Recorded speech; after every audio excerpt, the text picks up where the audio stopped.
രണ്ട് കോളിൽ കിടന്ന് വെള്ളം വീഴുന്നത് ശമ്പളം ലഭിക്കുന്ന നഴ്സിംഗ് കോഴ്സിന് വേണ്ടി പഠിപ്പിക്കുന്നു. അങ്ങനെ ഒരു മക്കൾ ഒരു നല്ല നിലയിലേക്ക് എത്തി ഇല്ലാതാക്കുമെന്ന പ്രതീക്ഷയോടെ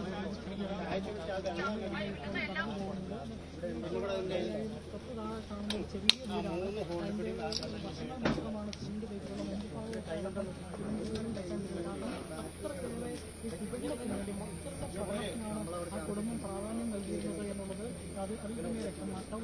വലിയ അധ്വാനം കൊണ്ട് വലിയ വീട് പണിയോ അങ്ങനെയല്ല ചെയ്തിരിക്കുന്നത്. മക്കളെ രണ്ടുപേരെയും ഉയർന്ന രീതിയിൽ പഠിപ്പിക്കാനുള്ള കാലമാണ് ഈ പിതാവും മാതാവും നടത്തിയിരുന്ന കാര്യം അതിൽ വ്യക്തമാണ്. മകനൊരു എഞ്ചിനീയറായി മകൾ ഒരു പഠനത്തിനായി അന്യ സംസ്ഥാനത്ത് പോയി ലക്ഷങ്ങൾ നമുക്കറിയാം ലക്ഷങ്ങൾ വേണം പഠിക്കാൻ. ആ പണമെല്ലാം ഈ മകളെ പഠിപ്പിക്കാൻ വേണ്ടിയുള്ള കാര്യങ്ങളെല്ലാം ചെയ്തുകൊണ്ടിരിക്കുന്നവരാണ്. വലിയ മകന് ശമ്പളം ചെറിയ വീട്ടിലാണ് ശമ്പളം കൊടുത്തിട്ടാണ് മകനുള്ള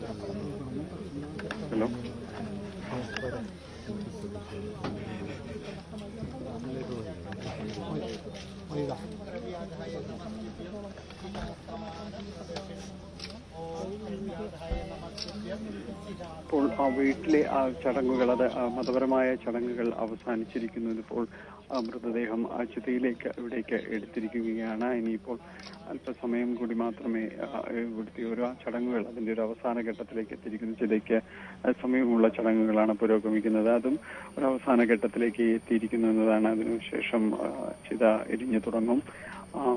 ഇപ്പോൾ ഇന്ന് രാവിലെ മുതൽ തന്നെ ഇവിടേക്ക് എത്തിയ ആൾക്കൂട്ടങ്ങൾ, അതിൽ വളരെ കുറച്ചു പേർ മാത്രമാണ് ഇവിടെ നിന്ന് പിരിഞ്ഞ് പോയിട്ടുള്ളത്. മറ്റുള്ളവരെല്ലാവരും തന്നെയും ഈ ചുറ്റുവട്ടത്തും എല്ലാം തന്നെ തങ്ങി നിൽക്കുന്നുണ്ട്.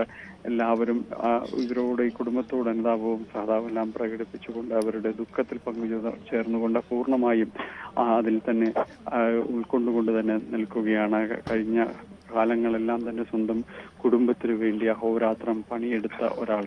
അവരാണ് വളരെ പെട്ടെന്ന് നനച്ചിരിക്കാതെ, ഒട്ടും പ്രതീക്ഷിക്കാതെ നടന്ന ഒരു അപകടത്തെ തുടർന്ന് ജീവൻ വെടിയുന്നത്. അതും അതിദാരുണമായ ഒരു സംഭവം, ഒഴിവാക്കപ്പെടാമായിരുന്ന ഒരു സംഭവം. അതിൻ്റെ ഒരു ഞെട്ടൽ എല്ലാവരിലും തന്നെയുണ്ടായി. കാരണം അത് ഇവിടേക്ക് വരുമ്പോഴെല്ലാം നമുക്കത് നേരിട്ട് അറിയാൻ കഴിയാവുന്ന ഒരു കാര്യം തന്നെയാണ്. എല്ലാവരും പങ്കുവയ്ക്കുന്നതും അത് തന്നെയാണ്. കാരണം ഇവിടെ നിന്ന് ദിവസങ്ങൾക്ക് മുൻപ് സന്തോഷത്തോടെ മകളുടെ ചികിത്സയ്ക്ക് വേണ്ടി, മകളുടെ അസുഖം ഭേദമാക്കി അവൾക്കൊപ്പം കൂട്ടിരുന്ന് തിരിച്ചു വരാമെന്ന് പറഞ്ഞ് കടന്നുപോയ ഒരാൾ, തിരിച്ചുകൊണ്ട് കടന്നുപോയ ഒരാൾ ഇനി ചേതനയേറ്റ ശരീരവുമായിട്ട് തിരികെ വരും എന്ന രീതിയിലേക്ക് അവരാരും തന്നെയും പ്രതീക്ഷിച്ചിരുന്നില്ല. ഇപ്പോഴത് ആ രീതിയിലേക്ക് കാര്യങ്ങൾ എത്തിയിരിക്കുന്നു എന്നതാണ്. വീട്ടുവളപ്പിന് വീടിന് സമീപത്ത് താൽക്കാലികമായ ഒരു സംവിധാനത്തിൽ ഇവിടെ ചിതയൊരുക്കി അവിടെയാണ് കർമ്മങ്ങൾ നടക്കുന്നത്. ഇന്ന് രാവിലെ 8 മണിക്ക് ശേഷമാണ്, 8:00 മൃതദേഹം ഇവിടേക്ക് എത്തിച്ചത്. അതിനുശേഷം വീടിന് സമീപത്തുള്ള സ്ഥലത്ത് അവിടെ പൊതുദർശനത്തിന് വേണ്ടിയുള്ള സൗകര്യങ്ങൾ ചെയ്തിരുന്നു. രാവിലെ മുതൽ തന്നെ ഇവിടേക്ക് നിരവധിയായ ആളുകളാണ് ഇവിടേക്ക് എത്തിയത്. സാധാരണക്കാർ മുതൽ സംസ്ഥാന രാഷ്ട്രീയത്തിലെ പ്രമുഖർ വരെ ഇവിടേക്ക് വരികയും ചെയ്തു. ഇവിടേക്ക് എത്തിയ ഇവിടെ ചുറ്റുപാടുമുള്ളവരിലെല്ലാവരിലും തന്നെ ഒരേ സ്വരം തന്നെയായിരുന്നു. കാരണം അവർ വ്യക്തമാക്കുന്നത് ഈ കുടുംബത്തിന്റെ, തന്റെ കുട്ടികൾക്ക് വേണ്ടി ജീവിച്ച ഒരാൾ. കാരണം അവർക്ക് കഴിഞ്ഞ നാളുകളായിട്ട് അങ്ങനെ ബിന്ദുവിനെ ആ രീതിയിൽ മാത്രമേ ഓർത്തെടുക്കാനായിട്ട് കഴിയുകയുള്ളൂ. തീർത്തും പ്രതികൂലമായ ഒരു സാഹചര്യത്തിൽ നിന്നുകൊണ്ട് വളർന്നു വന്ന ഒരാൾ, തന്റെ കുടുംബത്തിന്റെ മുഴുവൻ ഉത്തരവാദിത്വവും ഏറ്റെടുത്തുകൊണ്ട് മുന്നോട്ട് പോയ ഒരാൾ. അങ്ങനെ ഒരാളാണ് വളരെ പെട്ടെന്ന് ഒട്ടും നനച്ചിരിക്കാതെ ഇവിടെ നിന്ന് യാത്രയാകുന്നത്.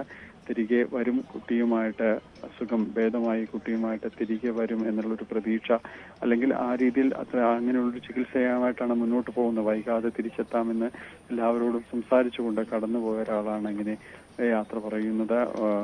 മകൾ നവമിയുടെ ചികിത്സയ്ക്ക് വേണ്ടിയാണ്, അത് നഴ്സിംഗ് വിദ്യാർത്ഥിയായ മകൾ, അവളുടെ ചികിത്സയ്ക്ക് വേണ്ടിയാണ് കോട്ടയം മെഡിക്കൽ കോളേജിലേക്ക് പോകുന്നത്. മകൻ നവനീതാകട്ടെ അവന്റെ എഞ്ചിനീയറിംഗ് പഠനം പൂർത്തിയാക്കിയ ശേഷം കൊച്ചിയിലൊരു സ്വകാര്യ കമ്പനിയിൽ ജോലി ചെയ്തിട്ട് വരുന്നതേയുള്ളൂ. അത് ഒരു മാസം പൂർത്തിയാകുമ്പോൾ ലഭിച്ച ആദ്യ ശമ്പളം അമ്മയ്ക്ക് കൈമാറുന്നതിന് വേണ്ടി അവൻ കാത്തിരിക്കുകയായിരുന്നു.